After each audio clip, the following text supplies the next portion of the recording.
வணக்கம். இன்னைக்கு நாம இடுப்பு வலி அப்படின்ற சப்ஜெக்டை பத்தி பேச போறோம். பொதுவா இடுப்பு வலி அப்படின்றது லம்பார் ஸ்பாண்டைலோசிஸ் அப்படின்னு சொல்லப்படுது. அப்போ பேஷண்ட் பொதுவா வரும்போது இடுப்புல வலி இருக்கு டாக்டர், கால் வரைக்கும் அந்த வலி வந்துட்டே இருக்கு அப்படின்னு நிறைய பேர் பார்க்குறாங்க. ஸோ இந்த இடுப்பு வலி லம்பார் ஸ்பாண்டைலோசிஸை பற்றி சொல்லணும் அப்படின்னு சொன்னால், நம்ம தண்டுவிடாயில் இருக்கக்கூடிய நீர் பசை குறையும் போது நமக்கு வரக்கூடிய தேய்மானம் தான் இந்த லம்பார் ஸ்பாண்டைலோசிஸ் அப்படின்ற பிரச்சனை. ஸோ ரெண்டு எலும்புக்கு நடுவில் இருக்கக்கூடிய தசையில் உள்ள நீர் பசை குறையும் போது, டிஸ்க் அப்படின்ற பகுதியில் நீர் பசை குறையிறதுனால நமக்கு வரக்கூடிய இந்த பிரச்சனை.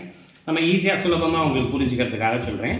ஒரு தண்டுவிடாய் நம்ம எடுத்துட்டோம்னா எம்ஆர்ஐ பார்க்கும்போது பொதுவாக ஒரு பகுதி, இந்த கருப்பான பகுதி எலும்பு பகுதி, நடுவில் டிஸ்க் அப்படின்னு சொல்லக்கூடிய ஒரு பகுதி இருக்கும், நீர் பசை கூடியது. இன்னும் எலும்பு பகுதி, அதே மாதிரி டிஸ்க், இப்படி மாறி மாறி இருக்கும் நம்ம தண்டுவிடாயில் பொறுத்த வரைக்கும். இந்த டிஸ்க் அப்படின்ற பகுதியில் நீர் பசை இருக்கிறதுனால ரெண்டு எலும்பு உரசாமல் இருக்கிறதுக்கு சாஃப்ட் டிஷ்யூவாக ஆக்ட் பண்ணுது, ஸ்பாஞ்ச் மாதிரி நமக்கு ஆக்ட் பண்ணுது. ஸோ நம்ம ஜாஸ்தியாக உடற்பயிற்சி பண்ணும்போது, இல்லைன்னா உடற்பயிற்சி சுத்தமாகவே பண்ணலை நம்ம அப்படின்னும் போது, அசைவு அதிகமாக கொடுக்கும்போது, பாரம் தூக்குறோம், இந்த மாதிரி பண்ணும்போது அப்போ அந்த பகுதியில் இருக்கிற நீர் பசையில் குறைபாடு ஏற்படுது. பொதுவாக வயதான காலத்தில் அதிகமாக பார்க்குறோம் இதை. இப்போ நம்ம காரணத்தினால, சில காரணங்கள்னால சின்ன வயசுலேயே இந்த பிரச்சனையை நம்ம பார்த்துட்டு இருக்கோம். ஸோ இந்த டிஸ்க் அப்படின்னு சொல்லக்கூடிய பகுதி, இந்த வெள்ளை பகுதியில் நீர் பசை குறையும் போது என்ன ஆகிறது அப்படின்னா, அசையும் தன்மை உடையதாக மாறிவிடுகிறது. இந்த டிஸ்க் இடைப்பட்ட அப்ஜெக்ஷன் ஜாஸ்தி ஆகும்போது இது மூவ் ஆகிறதுக்கான வாய்ப்பு அதிகமாக இருக்குது, அசைகிறது. ஸோ அப்போ நகண்டு இது பின்னோக்கியோ ಅಥವಾ முன்னோக்கியோ இது இரண்டு பகுதிகளாக போக வாய்ப்பு இருக்குது. ஸோ பின்னோக்கி வரும்போது போஸ்டீரியர் டிஸ்க் பல்ஜ் அப்படின்னு சொல்கிறோம், நகர்ந்து பின்னோக்கி வருது. அப்போ நீங்கள் தண்டுவிடாயில் பொதுவாக பார்த்தீங்க அப்படின்னு சொன்னீங்கன்னா எலும்பு பகுதிக்கோட இந்த டிஸ்க் நகர்ந்து முன்னாடி வரதை நீங்கள் பார்க்குறீங்க. இப்படி வரும்போது அது பின்பக்கமாக போகக்கூடிய நரம்பை அழுத்தப்படுது. ஸோ இது இடுப்பு பகுதியில் நடக்கும்போது அங்கே போகிற நரம்புக்கு பேர் சயாட்டிக் நர்வுன்னு. ஸோ அந்த நரம்பு அழுத்தப்படுறதுனால இந்த நோய்க்கு பேர் சயாட்டிக்கா. இந்த சயாட்டிக்கா நோய் வரும்போது இடுப்பு பகுதியிலேருந்து கால் வரைக்கும் இழுக்கக்கூடிய வலி இருக்கும் பேஷண்ட்டுங்களுக்கு. அதே மாதிரி கால் மரத்து போகிற தன்மை இருக்கும். இடுப்பிலிருந்து சுத்தமாகவே என்னால் குனிய முடியல, நிமிர முடியல அப்படின்னு வராங்க. இது முதல் கட்டத்தில் தேய்மானம் ஆரம்பிக்கும் போதே பார்த்துட்டோம்னா பாதிப்பு இல்லாமல் பார்த்துக்கலாம். அதன் பிறகு இந்த மாதிரி கண்டிஷனில் வரும்போது டிஸ்க் நகண்டு வெளியே வர்றதுனால இதை டிஸ்க் பல்ஜ் அப்படின்னு சொல்கிறோம். இதையும் ஒழுங்காக நம்ம பார்த்துக்கல, கவனிக்கல, மருந்துகள் எடுக்காமல் நம்ம ஜாஸ்தியாக அசைவு கொடுத்துட்டே இருந்தோம், பாரம் தூக்கினோம், இல்லைன்னா ஷேர் ஆட்டோ இந்த மாதிரி ஆட்டோவில் ஜர்க்கு ஜாஸ்தியாக இருக்கக்கூடிய பகுதியில் நம்ம போயிட்டு வந்தோம் அப்படின்னா இது நகண்டு வெளிநோக்கி பூரணமாக வர தொடங்குறது. இது ப்ரொலாப்ஸ் ஸ்டேட் அப்படின்னு சொல்லுவோம். ப்ரொலாப்ஸ் அப்படின்னா டிஸ்க் நகர்ந்து பூரணமாக வெளியே வந்துடுது. அப்போ அங்கே போகிற நரம்பை அழுத்தப்படுறதுனால நம்மளால் காலே தூக்க முடியாமல் போகிறது, கால் மரத்து போகிற நிலைமை வருது. ஸோ அசைவே கொடுக்க முடியாத நிலைமைக்கு தான் நம்மக்கிட்ட பேஷண்ட் வராங்க நிறைய பேர்.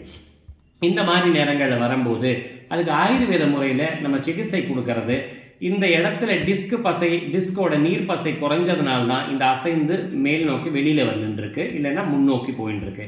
ஸோ அங்கே நீர் பசையை கூட்டுறதுக்காக பஞ்சகர்மா சிகிச்சை மூலியமாக நீர் பசையை கூட்டுறதுக்காக நம்ம அங்கே எண்ணெய் போட்டு சிகிச்சை பண்ணுறோம், எண்ணெய் தேய்ச்சி குழியில் பண்ண சொல்கிறோம், எல்லாம் பண்ண சொல்கிறோம். உள்ளுக்குள்ளேருந்து இதை புண்ணை ஆத்துறதுக்காக கஷாயமும் மாத்திரைகளும் இதை நம்ம அட்வைஸ் பண்ணுறோம். ஸோ ப்ரொலாப்ஸ்ட் ஸ்டேட்டில் வரும்போது கூட பூரணமாக நல்லபடியாக குணப்படுத்த முடியும்.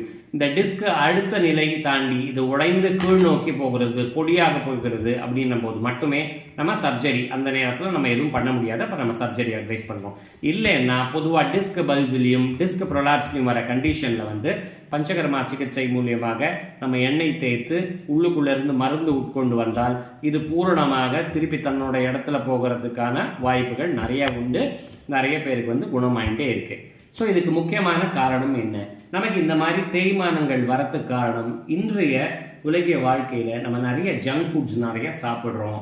நம்ம சத்தான ஆகாரங்களை சாப்பிட்றத நம்ம குறைச்சிட்டே வந்துட்டோம். அதில் மெயினாக கால்சியம் நமக்கு அதிகமாக கிடைக்கக்கூடிய பொருளை நம்ம உட்கொள்றதே கிடையாது.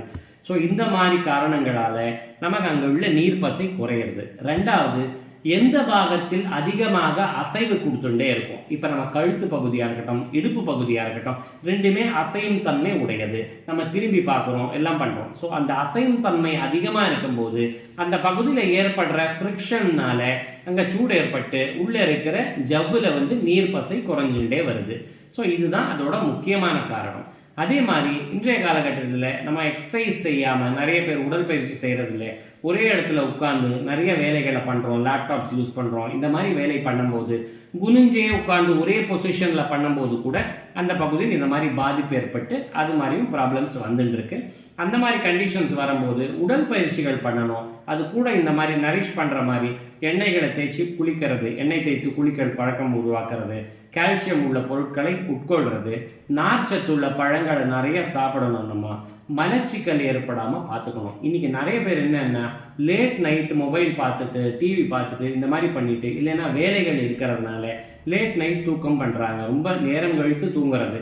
ஸோ இந்த மாதிரி பண்ணும்போது மறுநாள் காலையில் எழுந்திக்கும் போது மல வெளிப்பாடு ஏற்படுறதில்ல, மலச்சிக்கல் பிரச்சனை நிறைய பேருக்கு இருக்குது. ஸோ இந்த மாதிரி ஆகும்போதும் மலபந்தம் ஆகும்போதும் அந்த இடத்துல வாதத்தின் தன்மை கூடுறதுனால வலி ஏற்படுறதுக்கான வாய்ப்புகள், இந்த மாதிரி பிரச்சனைகள் வரத்துக்கான வாய்ப்புகள் கூட.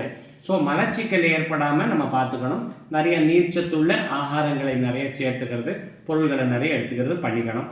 மலச்சிக்கல் ஏற்படுது அப்படின்னு சொன்னால் ஆரம்ப நிலையில் உலர்ந்த திராட்சையை தண்ணியில் ஊற வச்சுட்டு மறுநாள் காலையில் எடுத்துக்கலாம். வெந்தயத்தை அதே மாதிரி ஊற வச்சு காலையில் உபயோகப்படுத்திக்கலாம். இல்லைன்னா திரிஃபலா அப்படின்னு சொல்லக்கூடிய ஒரு பொருள் இருக்குது. அது வந்து பொதுவாக நெல்லிக்காய், கடுக்காய், தாண்டிக்காயால் உருவாக்கப்பட்டது. எல்லா நாட்டு மருந்து கடையிலையும் கிடைக்கும். அது அந்த மருந்தை வந்து ஒரு ஸ்பூன் அதை வந்து உணவாக நைட்டு தூங்க போகிற வேளையில் வெந்நீரில் எடுத்துட்டோம் அப்படின்னு சொன்னால் மலச்சிக்கல் ஏற்படாமல் பார்த்துக்கலாம். பட் இந்த டிஸ்க் ப்ரொலாப்ஸ் ஆக இருந்தாலோ இல்லைன்னா டிஸ்க் பல்ஜாக மாறின நிலையில் இருக்கும்போதோ உங்கள் இடுப்பு வலி நீங்களாக முயற்சி பண்ணி ஏதாவது மருந்து பண்ணுறதோட ஒரு ஆயுர்வேத மருத்துவரையோ இல்லைன்னா பாரம்பரிய மருத்துவர் யாராவது சிகிச்சை பண்ணக்கூடிய மருத்துவரை அணுகி அவங்க ஆலோசனையை பெற்று அதுக்கான தீர்வை நீங்கள் எடுத்துட்டீங்க அப்படின்னு சொன்னால் இந்த பிரச்சனையிலிருந்து பூர்ணமாக வெளியே வரலாம்.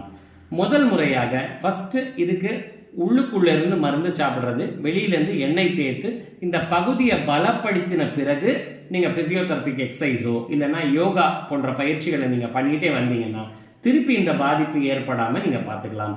அதோட முதல் நிலையிலேயே நீங்கள் வந்து நிறைய எக்ஸசைஸோ இல்லைன்னா அது சொல்லிட்டாங்க அப்படின்றதுனால நிறைய பேர் இப்போ யோகா பயிற்சி இந்த மாதிரி ஆரம்பிச்சுடுறாங்க. அப்படி பண்ணும்போது எலும்புகளுக்கு நீர்ப்பசை இல்லாமல் ஏற்பட்ட பாதிப்பும் இன்னும் மேலும் அதிகமாகிறதுக்கு வாய்ப்பு இருக்குது. ஸோ உரிய ஆலோசனை பெற்று அங்கே அந்த நீர்ப்பசையை கூட்டுறதுக்கான வழி பண்ணிட்டு அது கூட சேர்ந்துட்டு ஃபிசியோதெரபிக் எக்ஸசைசஸ் இல்லைன்னா யோகா பயிற்சி போன்ற பயிற்சி நீங்கள் பண்ணிட்டு வந்தீங்கன்னா தண்டு விழாயோட டிஸ்க் அப்படின்ற பகுதி மேலும் மேலும் சரியாக நிற்கும். தண்டு விழாயை சமன்படுத்தி நல்லபடியாக தேய்மானத்தை குறைச்சிட்டு வரலாம். ஆரோக்கியமாக நீங்கள் வாழலாம். நன்றி நண்பர்களே.